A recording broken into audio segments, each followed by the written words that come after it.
ಅಪ್ಪ 100 ರೂಪಾಯಿ ದುಡಿಯುವಾಗ ಹೊಟ್ಟೆ ಬಟ್ಟೆಗೆ ಕಮ್ಮಿ ಇರಲಿಲ್ಲ, ನೆಮ್ಮದಿಗೆ ಕೊರತೆ ಇರಲಿಲ್ಲ. ಇನ್ನೊಬ್ಬನ ಆದಾಯ ನೋಡಿ ಹೊಟ್ಟೆ ಉರಿತಾ ಇರಲಿಲ್ಲ. ಅಪ್ಪನ ದುಡಿಮೆಯ 10 ಪಟ್ಟು ದುಡಿದರೂ ಈಗ ಸಾಲದಿಂದ ಮುಕ್ತಿ ಇಲ್ಲ. ಕೋಟಿ ದುಡಿದವನಿಗೂ ಬಂಗಲೆ ಕಟ್ಟಿದವನಿಗೂ ನೆಮ್ಮದಿಯ ನಿದ್ದೆ ಇಲ್ಲ. ಕಿಲೋಮೀಟರ್ ದೂರ ನಡೆದುಕೊಂಡು ಹೋಗ್ತಾ ಇದ್ದ ಕಾಲದಲ್ಲಿ ಸಮಯಕ್ಕೇನೂ ಬರವಿರಲಿಲ್ಲ. ಸಂಬಂಧಿಕರು ಸ್ನೇಹಿತರನ್ನ ಮಾತನಾಡಿಸಲು ಸಮಯದ ಕೊರತೆ ಇರಲಿಲ್ಲ. ರಸ್ತೆಗಳು ಚತುಷ್ಪಥ ಆದರೂ, ವಾಹನದ ವೇಗ 120 ದಾಟಿದರೂ ಯಾರಿಗೂ ಪುರುಸುತ್ತಿಲ್ಲ. ಎದುರು ಕಂಡರೂ ಮಾತನಾಡಿಸಲು ಸಮಯ ಸಾಕಾಗುತ್ತಿಲ್ಲ. ತಿನ್ನುವ ಆಹಾರ ತೊಟ್ಟಿ ಸೇರಿದರೂ ಹಸಿದವನಿಗೆ ಉಣಿಸುವವರಿಲ್ಲ.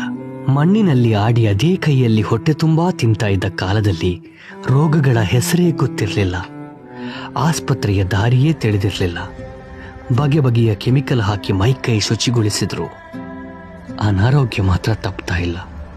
ಔಷಧ ಇಲ್ಲದೆ ದಿನ ಸಾಕ್ತಾ ಇಲ್ಲ. ಹುಲ್ಲು ಮಣ್ಣಿನ ಶೇಖರಣೆಯಲ್ಲಿ ಆಯುಷ್ಯ ಮುಗಿದದ್ದೇ ತಿಳಿಯಲಿಲ್ಲ. ಪಕ್ಕದವನೊಂದಿಗಿನ ಪೈಪೋಟಿಯ ದುಡಿಮೆಯಲ್ಲಿ ಸ್ವಂತಕ್ಕೆ ಬದುಕಲು ನೆನಪಾಗಲಿಲ್ಲ. ಎಲ್ಲವನ್ನೂ ಗಳಿಸಿ ನಿಟ್ಟುಸಿರು ಬಿಡುವಷ್ಟರಲ್ಲಿ ಶರೀರಕ್ಕೆ ಆತ್ಮದ ಬಲವೇ ಇರಲಿಲ್ಲ.